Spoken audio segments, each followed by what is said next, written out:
Welcome to another Sam Tutoring video. My name is Samuel and I'm a private tutor. I run Sam Tutoring, which is a tutoring service and education consultancy based in London. And in this video, I'm going to be giving an overview of the independent school system in the United Kingdom. Now, the British education system is one of, if not the most sought after education systems in the world. Both domestic and international families spend combined millions every year to send their children to world-renowned institutions such as Eton, Harrow, and St Paul's. There are many independent schools that parents can choose from. The vast majority of students in the country attend state schools. Now, these are schools that are funded by the local government and are free to attend for students. Their admissions process is normally handled by the local authority. Independent schools, also known as private schools, charge school fees for their students to attend. They each have their own admission process, and a prospective student will normally have to sit some kind of examination. The length and content of that examination will depend on the particular school. Around 7% of all of the students in the United Kingdom attend a private school. These prestigious institutions are often attended by notable people in society, including prime ministers, dignitaries, and members of the royal family. The students that attend the most sought after universities in the country and the world by percentage are overwhelmingly from private schools, and also many of the highest paying jobs in society are occupied by individuals that have had the benefit of a private school education. So there does seem to be, at least in theory, some kind of correlation between an independent education and long-term career outcomes, but that's definitely a topic for another video. There are different types of private school depending on age, and we'll be delving into them. Before we begin, let's define some key terms that can often confuse parents. Now, when we say private schools, these are any schools that are not financed by the state, but largely by school fees paid for by parents. All independent schools are private schools, and these terms are often used interchangeably. But technically, independent schools are all overseen by a board of governors or trustees, whilst other private schools may be run by their owner with no governing body. You may have also heard the term public schools. Now, these are confusingly also private schools, but mostly tend to be the oldest and most expensive of boarding secondary schools. The term public actually refers to the fact that in 1868, a small group of boys' schools were given independence from the church, crown, or government in favour of management by a board of governors. These were Charterhouse, Eton College, Harrow School, Rugby School, Shrewsbury School, Winchester College, and Westminster. There are now several hundred public schools, including many girls' schools, co-educational schools that also welcome day pupils, and the majority with boarding fees over £30,000 with very highly selective entrance requirements.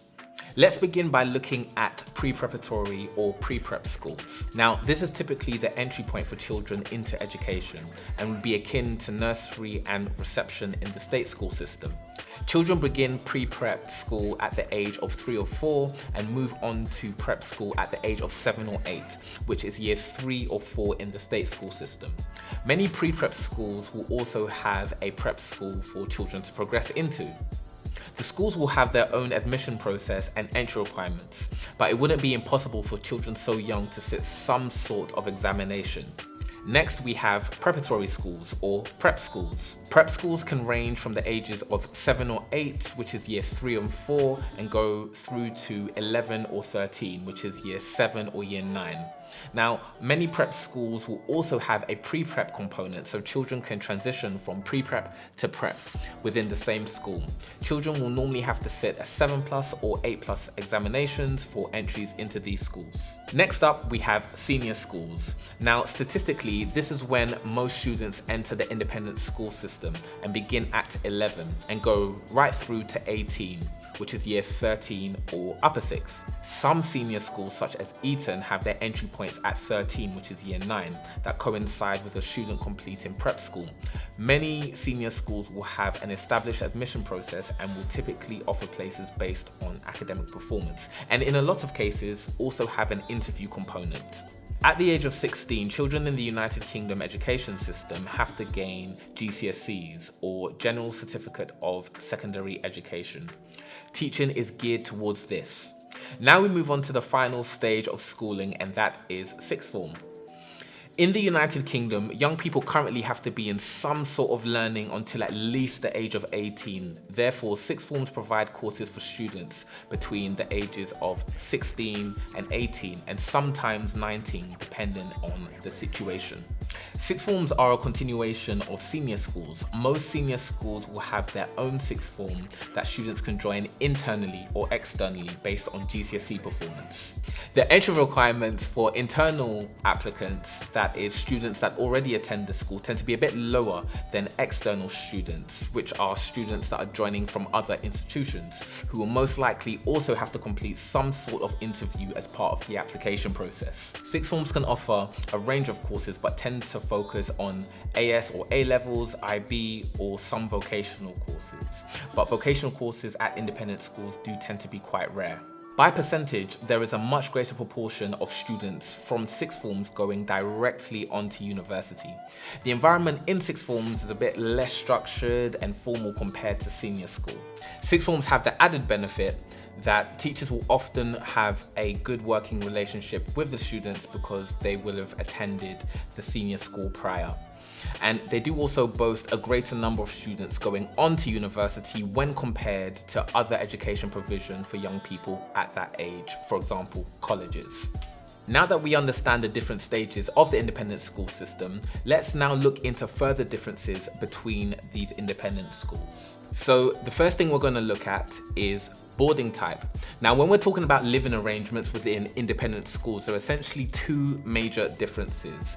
We first have day schools. This is where students live with their parents or guardians and travel to school each day and then return back home. Next, we have boarding schools. This is where students live at school for all or part of the week. Boarding schools can be further subdivided into flexi. This is where parents can determine how many nights a student will spend at school or at home, or possibly full board, where students live at school all the time apart from designated weekends and school holidays. Full board can be a popular option for international families because it means that the parents do not have to live in the United Kingdom. Some independent schools do offer a combination of day and boarding options. Now we move on to single-sex or co-educational schools. Some schools will only have either all boys, such as Eton College or Harrow, and others will be all girls, such as Cheltenham Ladies College, whilst others will be co-educational and teach both boys and girls, for example, Marlborough College. And there will be others still that are single sex at certain ages and co-ed at others, such as Trinity School in Croydon, which is single sex up to sixth form and then co-educational within the sixth form.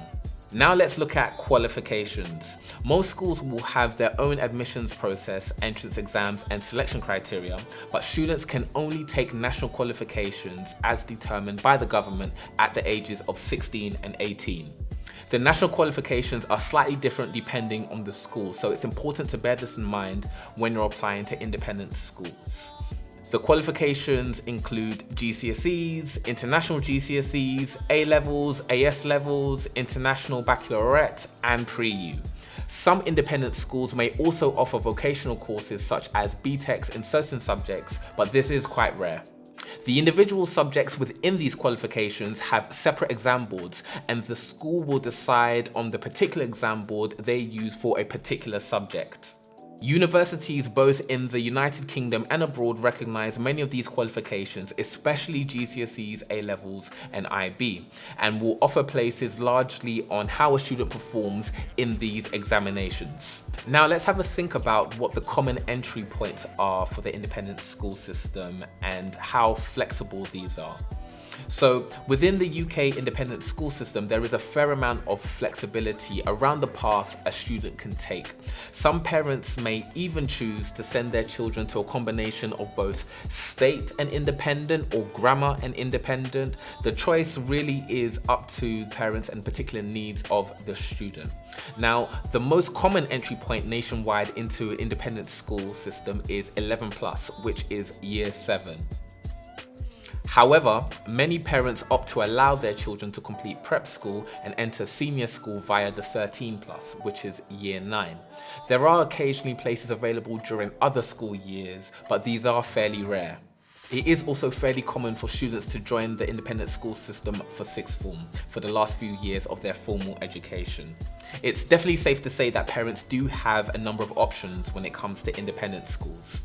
So hopefully after watching this video, you now at least have a basic understanding of the British independent school system and what's available. If you do have any more questions or thoughts, please feel free to leave them in the comments. If you would like any more information or support with the independent school application process, do feel free to get in touch. All details are in the description.